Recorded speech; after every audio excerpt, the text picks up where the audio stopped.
Welcome. Today's topic is going to be the introduction of philosophy. In this case, I'm going to discuss two things briefly in this video. The first thing I'm going to discuss are the different approaches to teaching philosophy, so that while some of you may have already had a philosophy class and recognize that I may approach it differently than another professor, I want you to note that there are several different methods by which professors will approach the subject and several different vantage points and things they find are that important. Secondly, then I'm going to discuss the nature of philosophy, what it is and why it is important that we should learn such a discipline. So without further ado, the first thing I want to do is I want to discuss the fact that there are different approaches to teaching philosophy. For example, many of you, if you've already had a philosophy class, you might have encountered the professor teaching it as though it were a history class. And thus what you will learn is that there are different philosophers that range all back towards and past the classical era and up to it. Then you'll lead into the contemporary times, and the idea is that they will highlight the different famous philosophers from each era, and in doing so show the differences in how people thought and how those philosophical changes have affected society.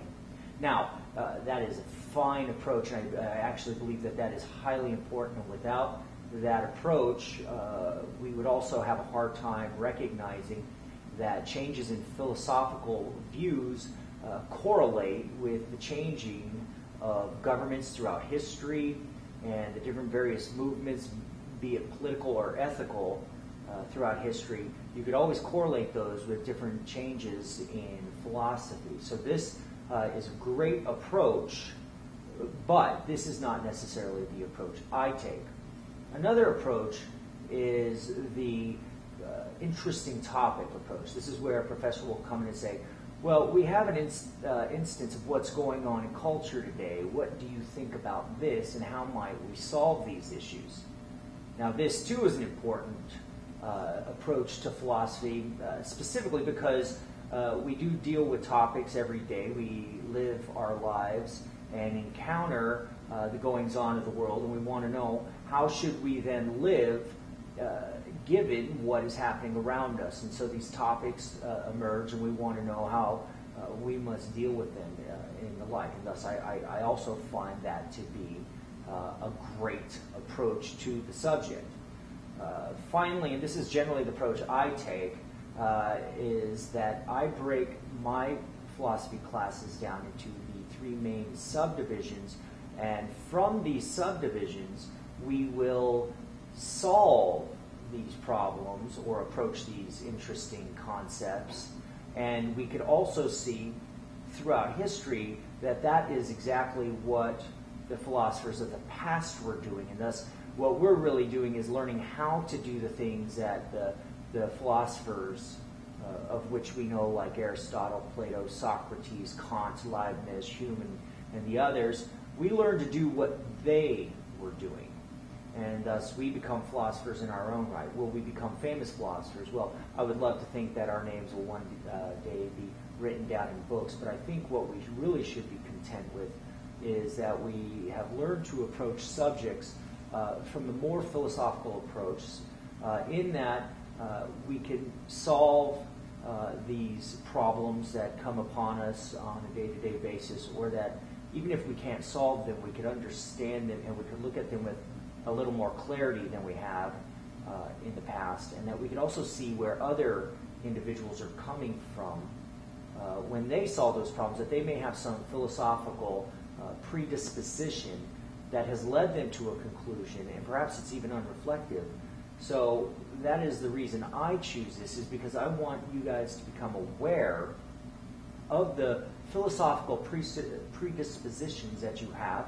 I want you to be aware of how you might have gotten these philosophical predispositions over time, and then I want you to be able to assess whether or not you should continue to hold on to those presumptions that you have, or maybe should you change them ever so slightly, or even just cast them out all aside for no other reason than you were wrong, and thus you want to become more correct in your understanding of the world in which you live.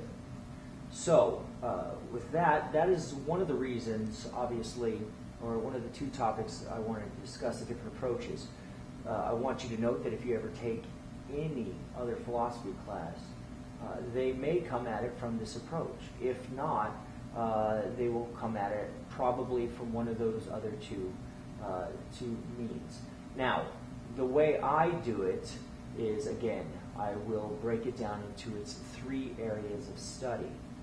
If you are a philosophy major, you will eventually take courses in all three of these. So let me list them now. First is epistemology. Epistemology is going to study theories of knowledge, what it means to know. It's going to discuss how we know, what counts as knowledge, what is required of knowledge. Now, these are going to be called necessary and sufficient conditions. What do you have to have? And in other words, what is necessary for one to have knowledge? What can you not get away with? If you do not have this, you do not have knowledge. And that's one question we ask in epistemology. The other one is, what is sufficient for knowledge? That if you have this, this is good enough. You don't need any more, and we can work with that. You just say, I know this, I have this, such and such, whatever property of the situation is, you've obtained it, and you have knowledge now, and you don't need to go any further. Now, those are the necessary and sufficient conditions for knowledge, but then we want to break down, obviously, the different parts of knowledge. Now, this will be a topic for another video. The other discipline is going to be metaphysics. So the first discipline under philosophy is going to be metaphysics. Now, metaphysics is going to study what philosophers will call the world. Now, by the world, philosophers will mean everything that exists, everything in reality. Now, of course, some metaphysicians might say that what we intend to study is reality, and that's fine too. Under this category, you will find what's called ontology. Now, ontology is the study of existence. Ontology is going to ask the question, what does it mean to exist? What are the types of things that exist? And from that, we want to know, can we know that these things exist? Or even another question, if we don't know they exist, does it follow that they do not exist? Is knowledge of such entities required or necessary, as I said before, necessary for the existence of such and such a thing? Then finally, we are going to touch on the third area of philosophy, or I should say major area of philosophy, that is ethics. Now, ethics is going to study moral theory. It asks the question, what does it mean to be good? Is there such thing as good and evil? What does it mean to say murder is evil? Now, one could say killing is not always evil, but murder is always evil. We want to know what that word evil is. On the other hand, we want to know what it means when somebody says altruism is good, that is self-sacrifice. Is giving of yourself selfishly, even at your own expense, is that a good thing? Is that a good and right thing? Ought we do this? And in ethics, we want to know a couple things. We're going to apply epistemology and metaphysics to ethics. We want to know, can we know what it means to be good? And even moreover, if we know what it means to be good, can we know what objects are good, or what things are good, or actions are good? And so once we know what it would mean, will we know how to apply it? Now, if we go back to epistemology and determine that one cannot know anything, then one cannot know anything about certain things like existence questions in metaphysics. Therefore, they would not be able to know if such things, such as, God, numbers, moral value statements, if they exist. And thus, in the end, if we do not know anything, then we cannot know moral statements, much less how to apply them. So, what we're going to find out is that metaphysics and ethics are deeply affected by epistemology. Now, epistemology is also going to be affected by the other two. Metaphysics, given that it studies everything that exists, we would want to know, does knowledge exist? Is this an object of existence of which we perceive? Is there such thing as truth of which we are aware? Moreover, what about ethics? How does that affect epistemology? Ethics can affect epistemology in asking ourselves, do we have an obligation to be intellectually virtuous? Do we have an obligation to strive to know things? Or is ignorance bliss? Is it okay to remain without knowledge, unwise, with folly? So we can see that while epistemology will affect metaethics or metaphysics and ethical issues, we can also see that ethics will affect epistemology, as will metaphysics affect epistemology, and metaphysics will also affect ethics. So what we find is, though there are many approaches to philosophy, the approach I'm going to take, again, is one from these three areas: epistemology, metaphysics, and ethics. And the reason is because they are interrelated, and from these we can decide bigger topics such as issues in philosophy of religion, philosophy of science, philosophy of, politics. So you'd have political philosophy.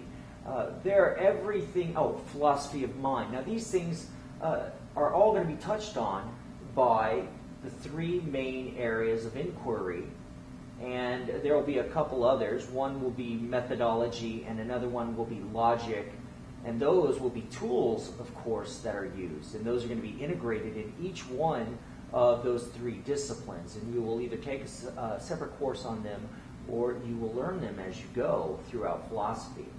Now, if you are, as I said, a guy who's intending to, or a girl who's intending to study philosophy as your major, what you will end up ultimately taking is a degree plan that offers probably an introduction to ethics, a class on epistemology, a class on metaphysics, a class on ethics.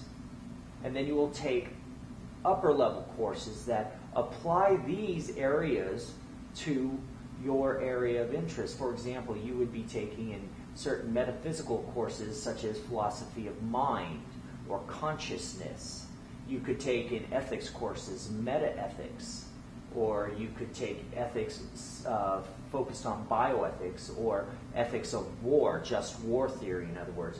If you're an epistemologist and you're going to focus on areas of knowledge, you could focus on, for example, religious epistemology. What would it mean to know that there are such things as religious truths? You can focus on such things as, philosophy of science. Is science by nature the only way to know things? Or what does it mean to be science? What are the necessary and sufficient conditions? Now, I will have lectures on every one of these eventually.